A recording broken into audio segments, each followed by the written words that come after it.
Mindset Game podcast, and I'm your host, James Roberts. Before we get started with this week's show, first off, let me take this opportunity to welcome back the regular listeners. And if this is your first time listening to the show, I hope you enjoy this episode and decide to subscribe to the show. And on today's show, I've got Alif Bland. He is a former player of the Cheshire Phoenix and Bristol Flyers of the British Basketball League. But not forgetting, he has also had stints in Germany, Japan, Mexico and South America, to name just a few. So obviously today's topic, we're going to look into getting Alif's insights as to what it takes to be a professional basketball player and kind of the trials and tribulations, what that brings along the way. Thanks for coming on the show, Alif. No problem. Thanks for coming. So we were talking briefly off air about your basketball career, and what could you explain to both the listeners and the followers on YouTube how you got about into basketball in the first place, and what was kind of the catalyst to what you wanted to do in terms of taking up the sport? Well, I don't really have the most conventional story when it comes to basketball. I started in 11th grade, so around 15, 16 with basketball, competitively. I never used to play it really. I was more into track or volleyball. And because I was so tall, everyone was like, you should play basketball. And that, at first I was being really stubborn because I'm like, just because I'm tall doesn't mean I want to play basketball. But then I just tried it one summer and I really started to like it. Wasn't good by any means, but it piqued my interest. And then I played on the JV team, and then I played varsity my senior year, but I got injured. I was growing really fast, so I injured myself in that sense, and so I didn't really play that much my senior year. I was thankful enough to go to college, and once I was there, that's where I started to really develop. Like I picked up work habits and how to work out and skill workouts to get better, and then it grew into a love for the game. And I never thought that I would play professionally, but after college, everyone was like, "You definitely need to go play because you've grown to such a great player." And then once I did, I understood I could do it at this level, and just took it from there. And you talk about that you did obviously volleyball and track in high school. Did you kind of use those skills that you'd learned in those two sports to transfer over to basketball? Oh yeah, for sure. I actually still played track while I was in college, and I actually went to nationals one year as well. And it was definitely something that helped me because I believe all sports help each other. So it was something that helped me because with volleyball, the vertical leaping, that was a great plus for basketball, and with track, the speed and footwork that you need for track really helped, especially me playing as a big man, like a forward and a center. That was something that really helped because a lot of big men don't really have the footwork that they should have or that like a guard would have. So that helped me to have that edge over most people who played in my position. So yes, it was a big plus, and I definitely used those things that I learned in track and volleyball over to basketball. And you talk about that you had the opportunity to go onto that collegiate stage after high school. What level did you get to play at? So I played at Division Two NCAA, um, and at first they weren't even Division Two. They were what's called NAIA, and it's like the second tier. And because our basketball team was doing so well, it had brought more attention to the school, more following to the school. we actually were able to move up to D2 and NCAA, and so that was a good accomplishment just for our school and personally for our team. It was nice to see that recognition of our hard work. And then in terms of, for the listeners that don't know the collegiate system in the US, what would be the kind of, we'll kind of do it from a school perspective. What are kind of the enrollment size differences between your school, for example, and that of a Division One? Uh, we'll say, for example, a Division One school in the same state, and obviously from that, the attendance is differences in terms of what crowd you can generate for a big game. So our school was roughly around, I want to say like 6 to 7, maybe 8 at the most thousand, and that's really small. Um, I want to say a D1 school that, let's see, in my state, a D1 school would be probably around 60,000 people, and that's huge. Like that's really huge. And as for games, depending on the school and how good they are, the numbers you could have at that gym is astronomical. I mean, some of the stadiums are like football stadiums, so they could have, I mean, up to 30, 40,000 people fit in there, and most of the time it's about 90% full. So um, they could definitely put most of the school into a gym, and that's what they usually try and do because it brings so much revenue in. College sports brings so much money. It's ridiculous how much money it brings into the school. So it's something that they really try and push to get people to come to the games because you think about it, it's not only the students, sometimes it's the students' parents as well or family. So that just brings in even more people. So yeah, it's really different compared to the UK, especially with how many people actually come to not just basketball but just sports in general. I mean, I guess football would be up there as one of the sports that could understand with the amount of people that come to the games, amount of fans. But other than that, like at the collegiate level, I don't think none of the schools there have really experienced that. No, it's probably something I can attest to talking to different people on different podcasts about obviously that level of exposure that you get in the US, and it's more or less a cultural thing in terms of you have that structure in place of okay, high school basketball or say college sport, high school sport in general is played on a Friday night. You move over to college sport being played on Saturday Right. predominantly, and obviously in terms of American football, obviously if you use the football analogy, you'll start. So we'll say American football. You'll start on that Friday night for high school, Yeah. Saturday for college, and move on to if you're good enough play on Sunday, and that is kind of a cultural.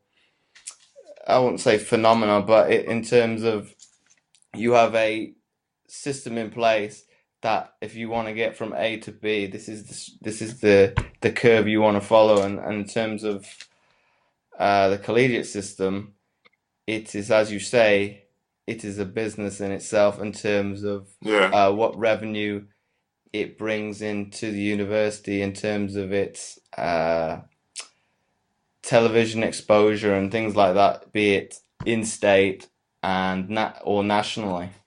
So this Right. is a question I'd like, well, to the best of your ability, this is probably a big one in terms of national exposure in the US, and some of the listeners might have not heard about this, but in terms of ex collegiate athletes now, well, I wouldn't say suing their former alma maters, about being obviously paid for their time Right. at their respective universities because the university is making money off them, but the only recognition the college athlete gets is obviously that full scholarship. So what I would like to ask you is what is your take on that situation about collegiate athletes getting paid? Mm. Well, I definitely believe that they should get some type of compensation, um, because it actually is very hard. I mean, granted, at a higher level, they get a little bit more than some like at the D2 level, D3 level, but they also have to do a lot more. They have a lot more advertisements. They have a lot more practice, and also they're traveling a lot more. And I think they don't put that into like consideration when they're actually, doing these things. And also, they're selling these players jerseys, merchandise, and making millions off of it. Not just, and that's just merchandise alone. I mean, they're obviously making a lot of money off of the tickets that they sell and screen time for playing on CBS, with one of the national television not websites, but the television channels, and they make so much money off of that, off of these players just playing a game. Yet they can get none of that money or receive any type of compensation. I think is a little outlandish, and um, I think it's kind of taken advantage of them. Granted, they are young, so they don't really need that much money in their pockets, but it does help to have some sort of money in your pocket, or just to know that, what you're doing is being appreciated, I guess. It helps it helps you to feel more appreciated if you're getting a little compensation for what you're doing. Granted, they're not professionals, so they shouldn't be getting paid millions, or, you know what I mean? Hmm. That's not where they're at right now, because then that would take away from what they're actually trying to do, and being a student athlete and making sure they get that actual degree, um, and then just the ego of it all, the psychological aspects of them thinking that they're a professional athlete, they can't be trained and all this stuff because they think they're already there. Um, it would kind of take away from the NBA, but I do believe that yes, they should have some type of compensation. And in terms of that you say, what was your personal circumstances as far as a D2 scholarship? So I got partial scholarship. At the time, they weren't able to do full scholarships, because we were NAIA, and then we moved to NCAA. But in that process, we weren't they weren't able to give a full scholarship. So while I was there, I was never allowed to get a full scholarship, but I got the highest scholarship they were able to release, but it was only a partial scholarship, so it paid for about 75 or 80% of my total college career. So I was blessed to have that, though, because a lot of people have so much money they have to pay back at the time, and I don't. Granted, I still have to pay some back. It's just it's not as bad. Um, and then they would like pay for my books and things of that nature. So, And in terms of, I think the argument they raise as former athletes is it only covers, well, we'll say for the D1 in perspective, they say that obviously their full scholarship only covers, was it food Monday to Friday, but they only get, and this is off the top of my head now, I think it was between 50 and $100 for the weekend, and then in the week they're getting, I think it's like twice as much. What did you have to do in your personal circumstances to cover obviously the shortfalls that you had because you were only on a partial scholarship? all right. Well, I mean, um, see, I paid extra to get a meal plan, um, and it was you get 3 meals a day, and I think it was one, no, it was 2 meals on the weekend, I believe, or 2 meals every day on the weekend. And when we were when we would go for trips and everything, it depends on the college because ours he would just pay for us, like 3 meals he would pay for us.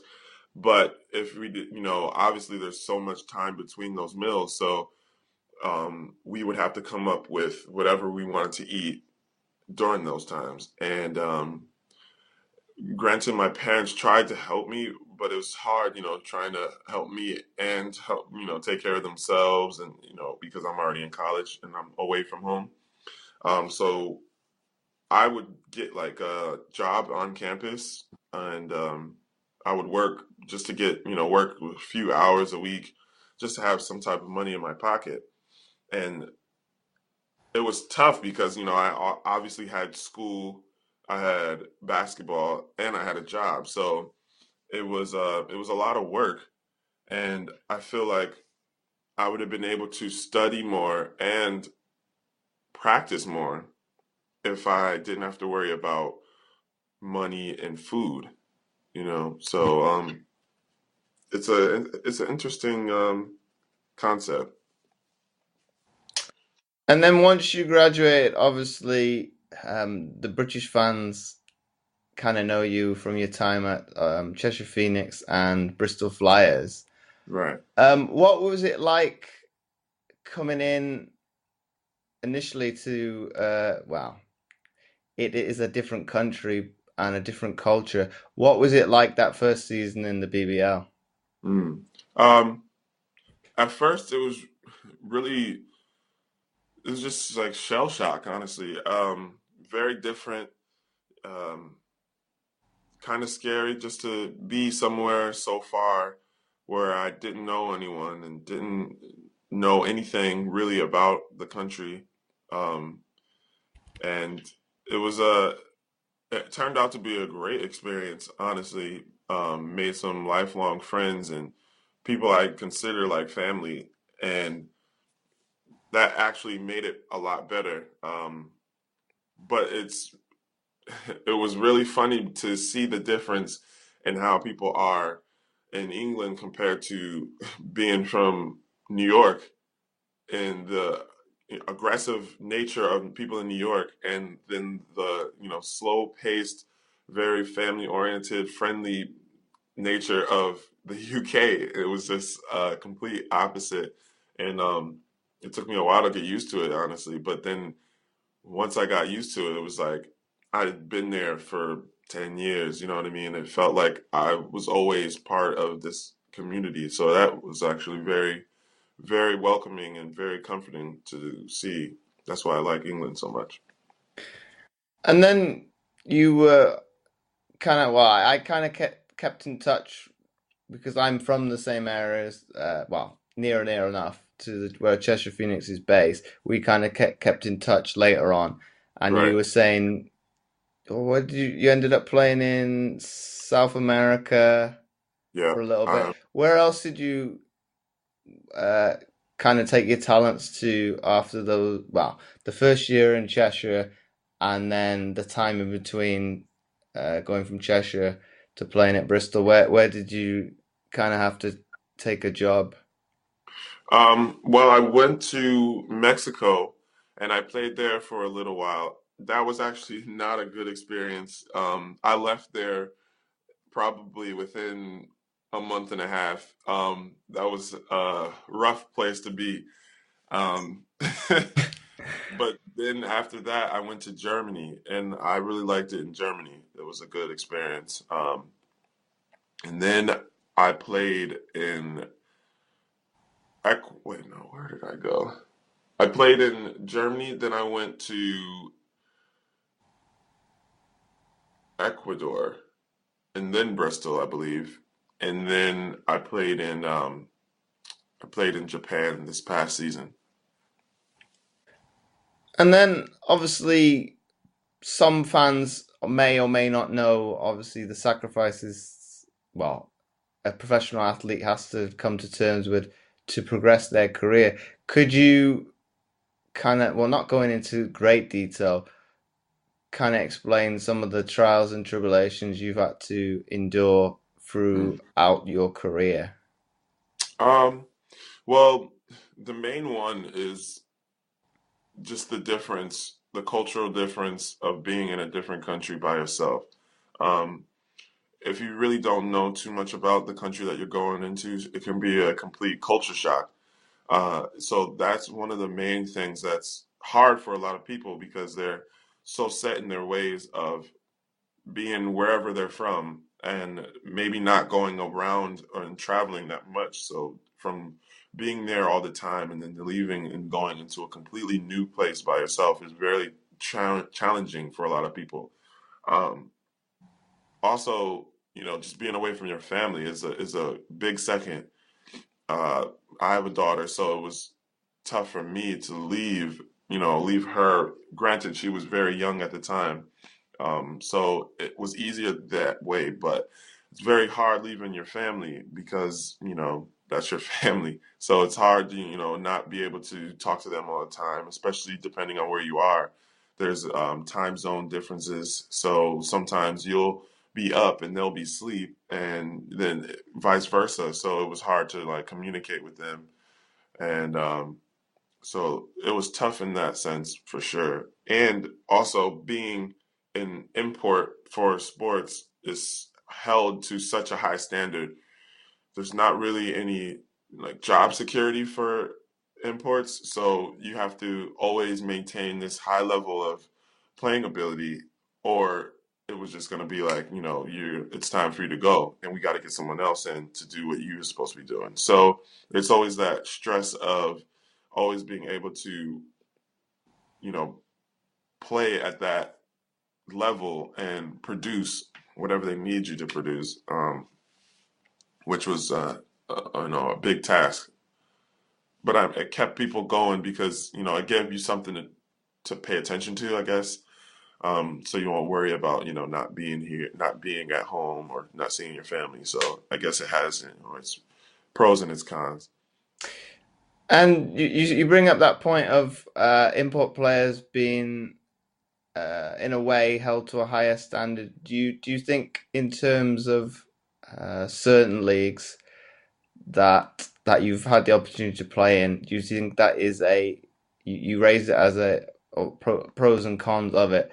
Do you believe it's can be a detriment on your game at times because obviously you're having to think about, well, if I don't play well, I could lose my contract.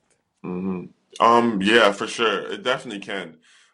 It's hard not to think like that, but you have to try not to because honestly, if you think about it all the time, you're not going to be able to focus on the game, because everyone has bad games. So it's not like you're not Michael Jordan. So and even he had bad games. So like I feel like a lot of players go through that, especially newer players go through that where they're thinking about like, I need to produce, or they're gonna let me go, or they're gonna send me home, whatever. And it's really not as bad.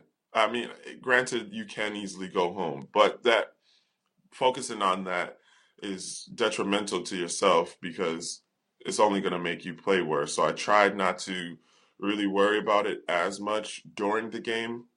Granted, before and after the game, I'm worrying about it, but during the game, I tried to just focus on the game because if I were to think about that, just get in my head, and so I tried to really shy away from thinking about that while playing. And you raised that point early on about obviously the cultural aspect of moving from country to country. If we bring it back to more on the basketball side of things, did you find that you had to adjust to how would I put it, a cultural way of officiating from country to country and how they interpreted the rules in that particular country? Mm. Um, I did, yes. Uh, I think one they have their own rules for Americans as well. A lot of officials would, want to say like, how do I put it? They would see different calls for Americans or not see them for Americans because of who we are. Um, Granted, that's not okay. I wish they would do it in a equal way, I guess. But I do think that in that sense, how I was saying we're held to a higher standard. I think even the officials hold people like imports to a higher standard, and with rules and how they call things, especially on the court, um, varies to how good you are and how they see you, how good they see you, and so I mean, especially as a big men don't really get that many calls to begin with, anyways. But being an American import big man playing against British or European players, they see that as, oh, he should be stronger, he should be able to fight through it. So they don't usually give you as many calls. Or for guards, they really look for like officials. They really look for traveling or offensive fouls. They really look for those because oh, Americans are always traveling, or Americans are so aggressive, so we gotta try and protect our players, I guess. But I've seen that, and it's different in every league that I've been in. South America is probably the least change because everyone's kind of at the same level because it's basketball is really big in South Mm. America. But Japan was actually the most drastic change I've seen, where they really cater to their countrymen. So like they make sure that they're okay. They make sure they're not getting hurt or injured or fouled a lot, or they're really very meticulous when it comes to looking at Americans. So it was um it was a learning experience because you really had to learn on the fly. I think I got maybe four offensive fouls in my first two games and like three travel calls. But I mean, you learn as soon as you have to learn on the fly because, like I said, your job's on the line. So you learn pretty quickly. And in terms of the leagues that you did play in, which was the most physical? Um, Probably, I would say Japan, honestly, because like I was saying, they didn't really call that many things for the Japanese players. So we had to score with, people like pulling your arms down and, just like really trying to take you out of your game. And it helped me though in the long run because now I expect that. So, it's made me more aggressive on the court and make me able to play stronger and harder. So it was a good thing in the long run, but it was as I was playing, it was kind of not what I was looking for. Mm. And my final question before we wrap it up, if you had a choice of all the places that you've played in, where would you most likely wanted to play for a longer period of time if that was your choice? Hmm. Um, if we're strictly going off of how I would have to live there and while playing pro ball and everything, I would say England because honestly, I loved England. That's why I went back the second time. I loved England so much. So it was great, and it was a great experience being there in England. Then going to from Cheshire to going to Bristol, and it was a complete different change. So it was like, wow, there's so much going on here, but it was a crossover between America and like Europe to me. So I feel like that would be my main place to be. Hmm. Um, Basketball wise, probably I would say. Hmm. Germany was actually really good basketball wise. I really liked the basketball. It was very high, fast paced and high intensity. basketball, which I like that. So I would say for basketball, Germany. To live in England, though. Okay, that's quite an interesting point. And finally, what would you like to say to either the supporters of the Cheshire Phoenix or the Bristol Flyers as a thank you for, well, obviously those that appreciation for I think it was 2 years that you were over here in the end then? Yeah, So what would you like to say to them? man, there's it's too much to say. Like, uh, I just honestly just want to thank them and thank them for being so honest and real and taking us in, especially with as we were the Cheshire Jets into the Phoenix, in that transition.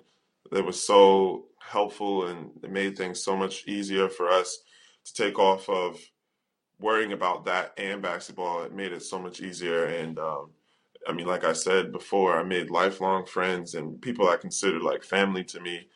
And the same in Bristol. I've never experienced that in America outside of my own family, where people are so welcoming right from the start. And that Bristol gave me that as well as Cheshire.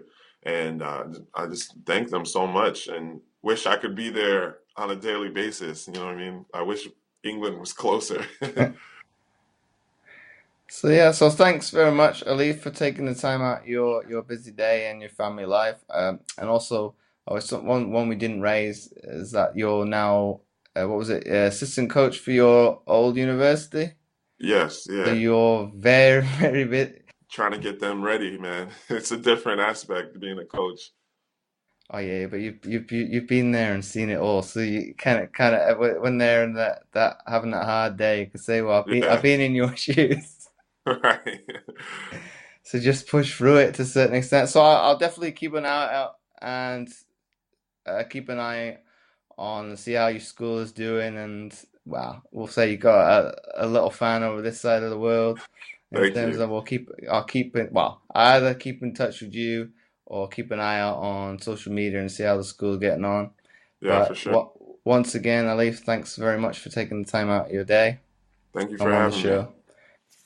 And before I forget, I would really appreciate it if you would be so kind as to leave a short written review, as it helps to get the podcast more notoriety and it would be more visible in future to others, and thus helping more people, which my guests and I are all about. Once again, thanks for listening, and I'll catch you next time for another episode of the Mindset Game Podcast.